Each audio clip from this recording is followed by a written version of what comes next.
Okay. Incwadi lesithola Acts chapter 19 verse 19. Acts chapter 19 verse 19. Ifundeka ngalindlela. Acts chapter 19 verse 19 sithola ifundeka ngalindlela. Ithi labo akade be practice besebenzisa imithi kwahlanganiswa izinto zabo zathatha zwayoshiswa kodwa bona ngabakhawunta ke imali yakhona ukuthi lezi zinto bezibiza malini. You understand? Manje ngeke sikwazi ukuyikhawunta imali yakhona ukuthi zibiza malini. Ithi yena bazathathwa zayoshiswa. Uyathola? Amen.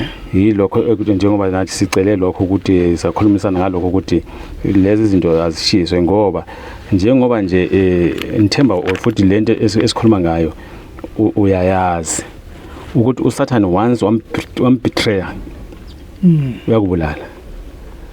Once nje wambetray nje uSathane akafuni ukubetray. Once nje wambetray nje ukade uzihambisana naye kodwa bese umbetray yena kuye uthi usumdayisile. Uthi undayisile. Uyabona? So manje akayithandi lento leyo uSathane. Mase uphinda futhi ubuyela kuye. Uthi ukuthi usuzibizela ukufa. Ngoba esethi lo muntu ukuthi nani uzontayisa. So even nalabo abantu abasebenzela umbuso obumnyama banjalo. Abafuni nje ukuthi uphume kulento yakhona. Ngoba ngokwenze njalo bathi uyasitayisa. Amen. Uyabona? Bathi uyasitayisa. So ingakho ke masifunda ke lana ke ngizoyifunda kule version ukuze sithole ukuthi yini lesikhuluma ngayo. Into itiketso Acts chapter 19 verse 19 yakhona. Ithi yona and a number of those who practice magic arts. You understand? Magic arts. Ngithemba ukuthi siyayithola nje ukuthi ibe straight nje le. Anti lezi ntenda zithina iziyayivala kodwa lena yona ithi magic arts. Uyathola? Ithi those who practice these things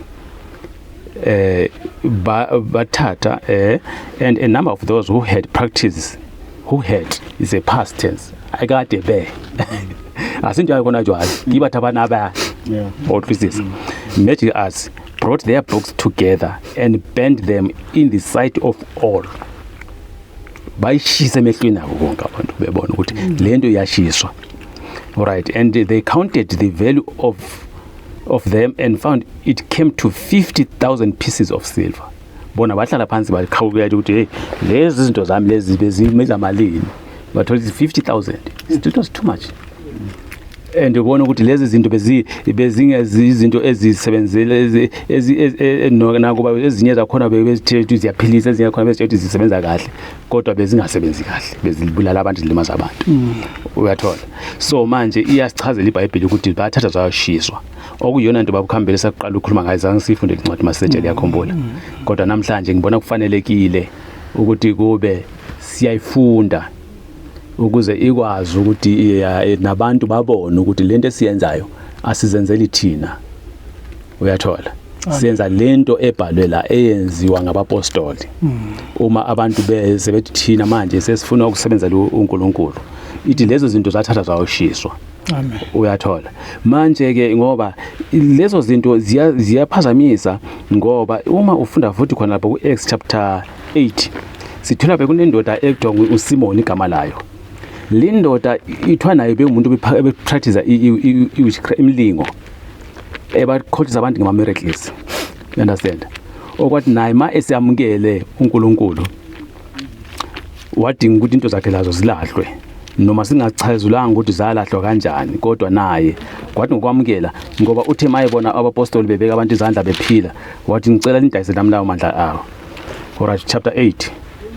Acts chapter 8 from verse 1. And Saul, who was consenting unto death, and that time there was a great persecution. Okay, this is oqala nje ku verse kakhulukazi ku verse 9. Simon attempted purchase, but there was a certain man called Simon, which before time in the same city used sorcery and bewitched the people of Samaria, giving out that himself was a great one. About major one. And to whom they all have good heed, how from great and least, saying, this man is the great power of God.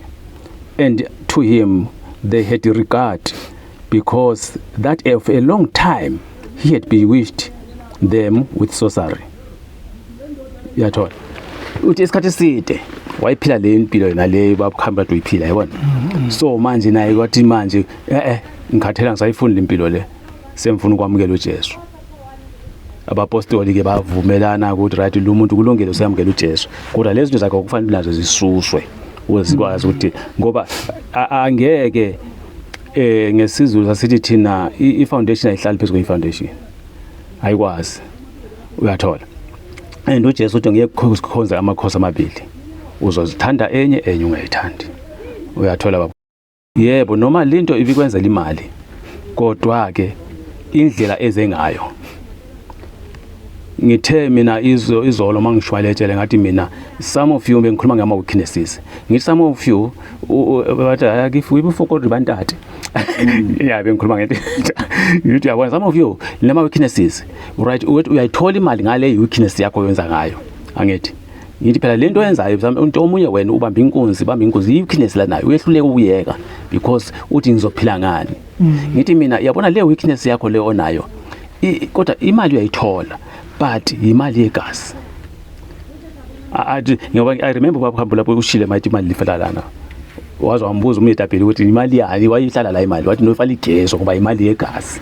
Babuhandi buyazi na ukuthi imali ayikho right, ingcolile.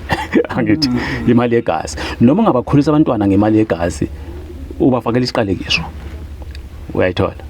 So ngokungakwenza malana umyetapeli. Okay.